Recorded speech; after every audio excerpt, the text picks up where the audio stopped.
दोस्तों आप सभी का स्वागत है हमारे YouTube चैनल स्टडी जोन पर। दोस्तों यूपी NHM CHO 5,505 पोस्ट की वैकेंसी को लेकर उम्मीदवारों को एक बहुत ही बड़ा यहाँ पर जो है डाउट निकल कर आ रहा है, या यह कह सकते हैं कि इस वजह के कारण उन उम्मीदवारों का इस भर्ती के अंदर सिलेक्शन नहीं होने वाला है।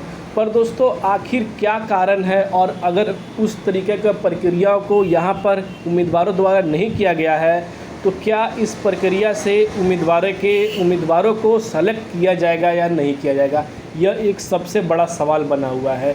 साथ ही दोस्तों रिज़ल्ट को लेकर भी आप सभी के लिए एक काफ़ी इम्पॉर्टेंट न्यूज़ निकल कर आ रही है 5,505 पोस्ट के लिए। तो चलिए दोस्तों दोनों इन्फॉर्मेशन आप सभी को मैं देने वाला हूं, और जो कमेंट लगातार उन चीज़ों को लेकर है वो मैं आप सभी को देने वाला हूं, क्योंकि डॉक्यूमेंट वेरिफिकेशन को लेकर दोस्तों लगातार उम्मीदवारों के कमेंट आ रहे हैं। तो चलिए दोस्तों अब यहां पर बात कर लेते हैं उन चीज़ों को लेकर।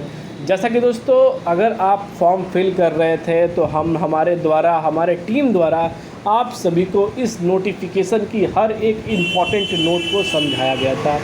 अगर दोस्तों उस नोट के अनुसार आपने इस फॉर्म को फिल नहीं किया है तो आप सभी को डॉक्यूमेंट वेरिफिकेशन में बहुत ही ज़्यादा दिक्कत होने वाली है, या कह सकते हैं कि अगर अथॉरिटी रिक्रूटमेंट बोर्ड इन चीज़ों के लिए मान्यता नहीं देती है तो उम्मीदवारों को यहाँ पर एक बहुत बड़ा झटका उनके छोटे से मिस्टेक से लग सकता है। दोस्तों कैसे, वो मैं आप सभी को बताने वाला हूँ। जैसा कि दोस्तों यहाँ पर आप देख सकते हैं कि उनके नोट के अनुसार उम्मीदवारों के यहाँ पर सर्टिफिकेट को लेकर एक बहुत ही बड़ा यहाँ पर जो है गड़बड़ कर चुके हैं, जिसको लेकर उम्मीदवारों के अब कमेंट आ रहे हैं। क्योंकि इस नोट के अंदर यहाँ पर कहते हैं कि बताया गया है कि जो रिक्वायरमेंट डॉक्यूमेंट है वो उसी समय तक अपलोड होने चाहिए जिस तरह से नोटिफिकेशन की मांग है, जिसमें कि आप देख सकते हैं कि यहाँ बताया गया है कि candidate belong to OBC NCL and EWS category can claim benefit for the same must be upload the required OBC NCL certificate EWS certificate respectfully to the prescribed format duly approve for the authority not older than 1/4/2021। यानी कि जो आप सभी के EWS और OBC NCL certificate थे तो उसकी जो मान्यता है, यानी कि जो आप सभी के इस फॉर्म को फिल करते समय कि जो उनके तरफ से टर्म एंड कंडीशन रखी गई थी वो रखी गई थी कि 1/4/2022 के तक की होनी चाहिए। इसके अगर बाहर की होती है तो इसे अथॉरिटी नहीं मानेगी। आप सभी के भले फॉर्म एक्सेप्ट कर लिए जाएंगे पर आप सभी की डॉक्यूमेंट वेरिफिकेशन करने समय आप सभी को इन चीज़ों के लिए इस डॉक्यूमेंट वेरिफिकेशन से निकाल दिया जा सकता है। तो दोस्तों अब उन उम्मीदवारों के क्या होगा, क्या उनकी डॉक्यूमेंट वेरिफिकेशन के लिए उन्हें बुलाया जाएगा? दोस्तों बुलाया तो जाएगा, पर क्या उन्हें सेलेक्ट किया जाएगा या नहीं किया जाएगा, यह भी एक सबसे बड़ा सवाल यहाँ पर बनता है। तो दोस्तों उसी के रिगार्डिंग लगातार कम से कम 15 से 20-25 कमेंट ऐसे आ चुके हैं इन चीज़ों को लेकर। पहले दोस्तों यहाँ पर पहला जो काम है आप यह कर सकते हैं कि अभी के समय में आपकी डॉक्यूमेंट वेरिफिकेशन से पहले आप जो है OBC और EWS के उम्मीदवार पहले जाकर वो सर्टिफिकेट अपनी जो है क्लियर कर ले, किसी तरह का कोई भी। तो ये चीज़ है कि आप सबसे पहले जाकर आप अपने यहाँ पर जो है डॉक्यूमेंट को EWS सर्टिफिकेट को वो अप्रूव कर ले, नया कर ले। और दोस्तों वो भी पूरे तरह से मान्यता प्राप्त होनी चाहिए, क्योंकि जब उसके नंबर को डाला जाएगा तो वो आपके नेट पर शो होना चाहिए। इसलिए अथॉरिटी से अप्रूव कराकर आप उसे पहले बना लें, क्योंकि दोस्तों आपके पास एक जो है ये एक बेनिफिट रहेगी। किसी न किसी अगर कारण से अगर नए सर्टिफिकेट अगर उस समय अप्रूव किए जाते हैं तो आपके पास सबसे पहले होना चाहिए। दूसरा दोस्तों आप काम यह कर सकते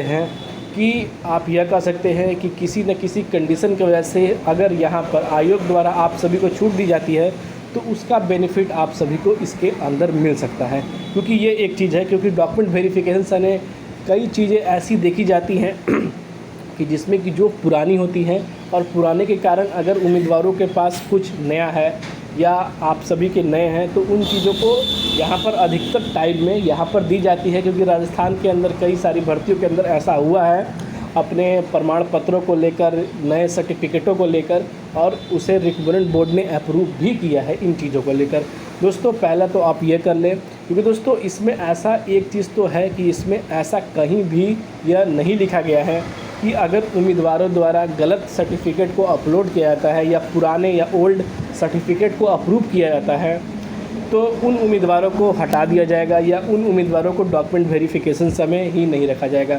तो दोस्तों दोनों कंडीशन है, अगर रिक्रूटमेंट बोर्ड चाहती है तो वो आप सभी को अप्रूव भी कर सकती है, अगर रिक्रूटमेंट बोर्ड नहीं चाहती है तो वो आप सभी को यहाँ पर जो है आउट भी कर सकती है। तो यहाँ पर दोनों पहलू लेकर चलना है, क्योंकि ऐसा कोई भी स्टेटमेंट नोटिफिकेशन के अकॉर्डिंग इसमें नहीं लिखा गया है।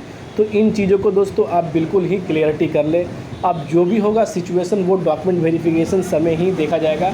और दोस्तों एक चीज़ माना गया है, क्योंकि उम्मीदवारों के नए डॉक्यूमेंट उस समय अप्रूव ही कर दिए जाते हैं इन चीज़ों को लेकर, क्योंकि कई सारे ऐसे उम्मीदवार होते हैं कि जिनके कुछ ना कुछ डॉक्यूमेंट में एरर या कुछ रहते हैं, तो अगर वो या इन चीज़ों को लेकर अप्रूव करते हैं तो वो की जाती है। तो अब दोस्तों ये चीज़ हो गया। फिर भी कोई कन्फ्यूज़न है तो कमेंट के माध्यम से पूछ सकते हैं, आप सभी के लिए कमेंट का आपके जवाब दिया जाएगा। और टेलीग्राम पर हमारे जरूर जुड़ जाए, क्योंकि हर एक अपडेट आप सभी को वहाँ पर प्रोवाइड कर दी जाएगी।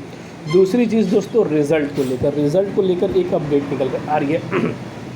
तो दोस्तों रिज़ल्ट को लेकर ये अपडेट आ रही है कि अभी जो आप सभी की रिज़ल्ट की प्रक्रिया है उसमें आप सभी को थोड़ा विलम्ब होने वाला है, क्योंकि दोस्तों आपके जो है नेक्स्ट वीक में, यानी कि दोस्तों नेक्स्ट मंथ के पहले वीक में संभावना बताई जा रही है, क्योंकि मीडिया रिपोर्ट के अनुसार और काफ़ी सोर्सों के अनुसार यह बताया जा रहा है कि अगले वीक तक जो है आप सभी की 5505 वैकेंसी की जो रिज़ल्ट है उसे यहाँ पर घोषित कर दी जाएगी। क्योंकि दोस्तों ऐसा कहा जा रहा है, पर दोस्तों इसके बारे में अभी कोई भी कंफर्मेशन न्यूज़ निकल कर नहीं आ रही है।